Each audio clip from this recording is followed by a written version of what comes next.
In the spirit world there are many strange places, many wondrous sights, and many organizations for helping repentant souls, but I have never seen anything more strange in its way than this home of help, conducted by the Brotherhood of Hope, to which I was now conducted. In the then feeble condition of all my spiritual faculties, I was not able to see what the place was like. I was almost like one who is deaf and dumb and blind. When I was with others, I could scarcely see or hear them, or make them hear me, and although I could see a little, it was more as though I was in a perfectly dark room with only one small, feeble glimmer of light to show me where I went. On the earth plane I had not felt this so much, for though all was darkness, I could both see and hear enough to be conscious of those near me. It was in ascending even to the little distance at which this place was above the earth that I felt the absence of all but the most material developments of my spirit. That time of darkness was so awful to me that even now I scarce like to recall it. I had so loved the sunshine and the light. I came from a land where all is sunshine and brightness, where the colors are so rich, the sky so clear, the flowers and the scenery so beautiful, and I so loved light and warmth and melody. And here, as elsewhere since my death, I had found only darkness and coldness and gloom, appalling, enshrouding gloom that wrapped round me like a mantle of night from which I could in no way free myself. And this awful gloom crushed my spirit as nothing else could have done. I had been so proud, so haughty on earth. I came of a race that knew not what it was to bow before anyone.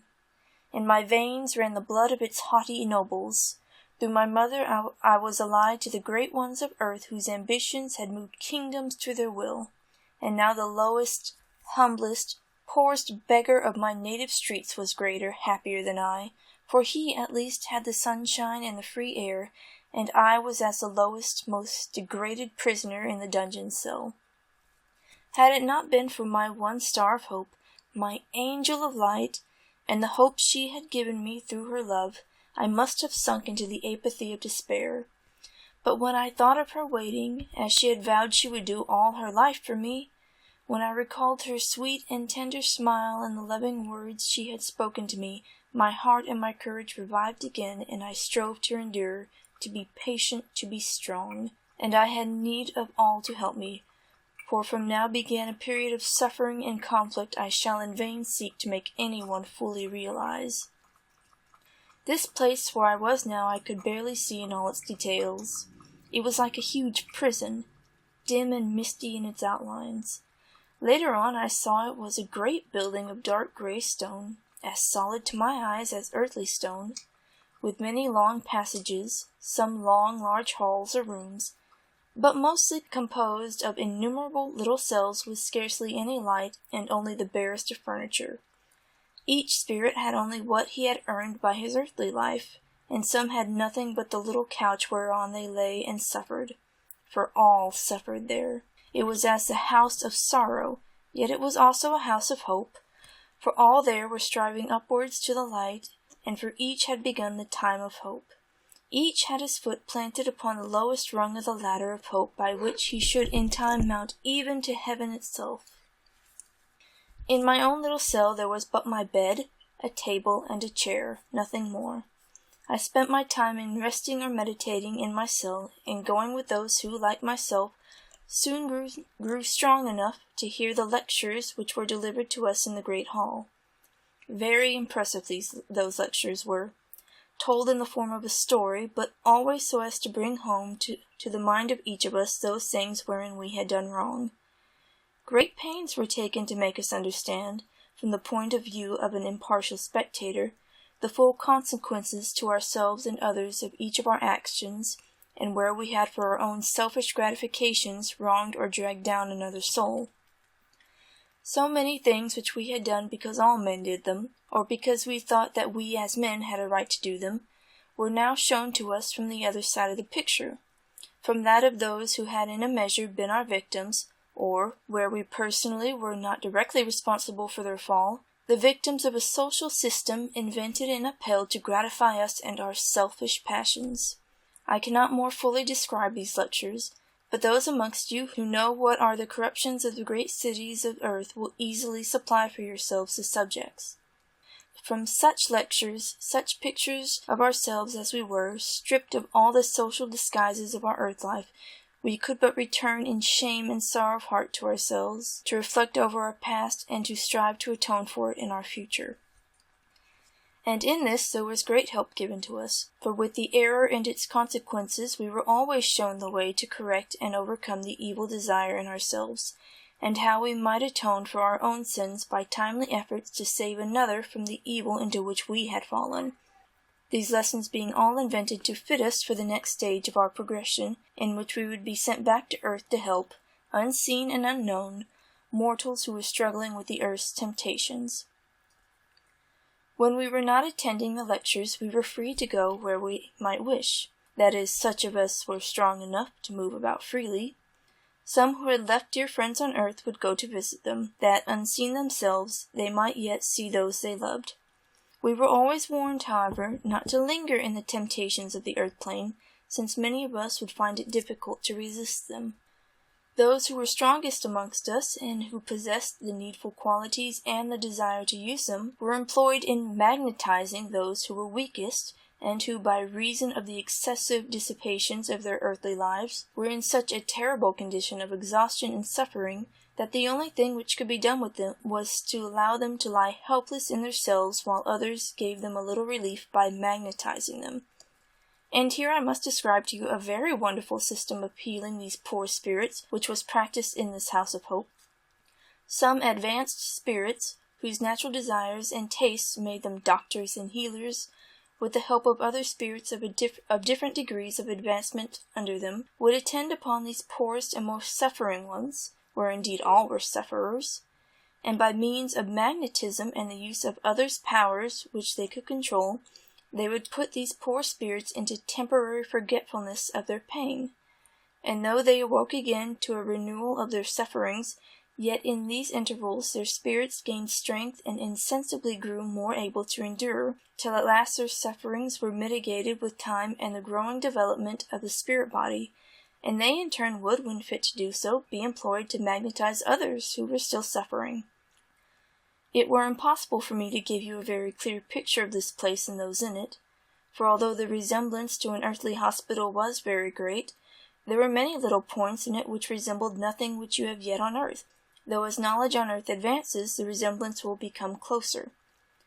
All was so dark in this place, because the unfortunate spirits who dwelt there had none of the brightness of happy spirits to give into the atmosphere, and it is the state of the spirit itself in the spiritual world that makes the lightness or darkness of its surroundings.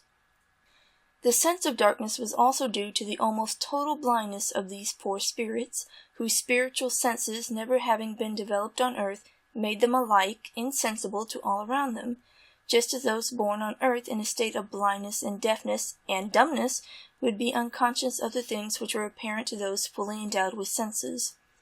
In visiting the atmosphere of the earth plane, which was a degree more suited to their state of development, these poor spirits would still be in darkness, though it would not be so complete, and they would possess the power of seeing those beings like themselves with whom they could come into direct contact,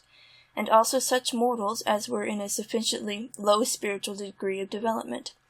The higher, more spiritualized mortals, and still more the disembodied spirits in advance of them, would be only very dimly discernible, or even totally invisible. The working brothers of hope, as they were called, were each provided with a tiny little light like a star, whose rays illuminated the darkness of the cells they visited and carried the light of hope wherever the brothers went. I myself at first was so great a sufferer that I used simply to lie in my cell in a state of almost apathetic misery, watching for this spark to come glimmering down the long corridor to my door, and wondering how long it would be in earth time ere it would come again. But it was not long that I lay thus utterly prostrate. Unlike many of the poor spirits who had added a love of drink to their other vices, my mind was too clear, and my desire to improve too strong to leave me long inactive, and as soon as I found myself able to move again, I petitioned to be allowed to do something, however humble, which might be of use. I was therefore, as being myself possessed of strong magnetic powers, set to help an unfortunate young man who was utterly unable to move, and who used to lie moaning and sighing all the time.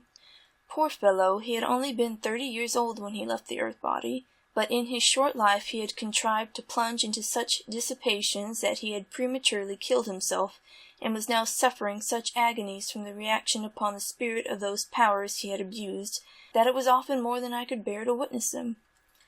My task was to make soothing passes over him, by which means he would obtain a little relief, till at stated times a more advanced spirit than myself would come and put him into a state of unconsciousness.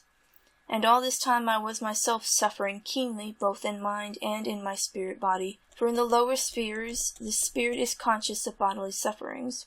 As it grows more advanced, the suffering becomes more purely mental, the less material envelope of the higher spirits making them at last insensible to anything like material pain. As my strength grew, so did my desires revive, and cause me so much torment that I was often tempted to do what many poor spirits did, go back to earth in search of the means to satisfy them through the material bodies of those dead on earth. My bodily sufferings grew very great, for the strength I had been so proud of and had used to so bad a purpose made me suffer more than one who had been weak. As the muscles of an athlete who has used them to excess begin after a time to contract and cause him excruciating pain, so those powers and that strength which I had abused in my earthly life now began, through its inevitable reaction on my spirit body, to cause me the most intense suffering. And then as I grew stronger and stronger and able to enjoy what had seemed enjoyment in my earth life, the desire for those pleasures grew and grew, till I could scarce refrain from returning to the earth plane there to enjoy, through the organism of those yet in the flesh, whose sordid lives and low desires placed them on a level with the spirits of the earth plane, those pleasures of the senses which had still so great a temptation for us. Many and many of those who were in the house of hope with me would yield to the temptation and go back for a time to haunt the earth, whence they would return after a longer or shorter period, exhausted and degraded even below their former state. All were free to go or stay as they desired. All could return when they wished, for the doors of Hope's castle were never shut upon anyone, however unthankful or unworthy they might be, and I have often wondered at the infinite patience and tenderness which were ever shown for our weaknesses and our sins. It was indeed only possible to pity those poor unfortunates, who had made such utter slaves of themselves to their base desires that they could not resist them and were drawn back time after time till at last, satiated and exhausted, they could move no more and were like unfortunate young men whom I tended. For myself, I might also have yielded to the temptation, had it not been for the thoughts of my pure love, and the hope she had given me, the pure desires she had inspired, and I at least could not condemn those poor erring souls who had no such blessings granted to them. I went to earth very often, but it was to where my beloved one dwelt, and her love drew me ever to her side, away from all temptations, into the pure atmosphere of her home, and though I could never approach near enough to touch her, by reason of this icy, invisible wall which I have described, I used to stand outside it, looking at her as she sat, and worked or read or slept. When I was there, she would always be in a dim way conscious of my presence, and would whisper my name or turn to where I was with one of her sad, sweet smiles that I would carry away the recollection of and comfort myself with in my lonely hours. She looked so sad, so very sad, my poor love, and so pale and delicate, it made my heart ache even while it comforted me to see her. I could tell that in spite of all her efforts to be brave and patient, and to hope, the strain was almost too great for her, and each day she grew more delicate-looking. She had many other things to try her at this time. There were family troubles, and the doubts and fears suggested by the strangeness of her intercourse with the world of spirits. And at times she would wonder if it were all not a wild delusion, a dream from which she would awake to find there was after all no communication between the dead and the living, no means by which she could reach me again, and that a dull despair would seize upon her and upon me also as I stood beside her and read her feelings, helpless and powerless to make her realize my actual presence beside her, and I would pray to be allowed in some way to make her know that I was there. One night, when I had watched her sink into sleep after a weary time of weeping, I, who could have wept too in my grief for us both, was suddenly touched upon the shoulder, and looking up beheld her guardian spirit who had first helped me to speak with her. He asked would I be very quiet and self-restrained if he allowed me to kiss her as she slept, and I, wild with this new joy, most eagerly promised. Taking my hand in his, we passed together through the transparent icy wall that was to me so impervious. Bending over her, the guide made some strange motions with his hand. Then taking one of my hands in his for a few moments, he bade me touch her very gently. She was lying quietly asleep, with the tears still on her eyelashes and her sweet lips slightly parted as though she was speaking in her dreams. One hand rested against her cheek, and I took it in mine, so gingerly, so gently, so tenderly, not to awake her. Her hand closed half-consciously upon mine, and a look of such joy came into her face that I feared she would awake. But no, the bright spirit smiled at us both and said, "Kiss her now." And I stooped over her and touched her at last and gave her the first kiss I had ever given.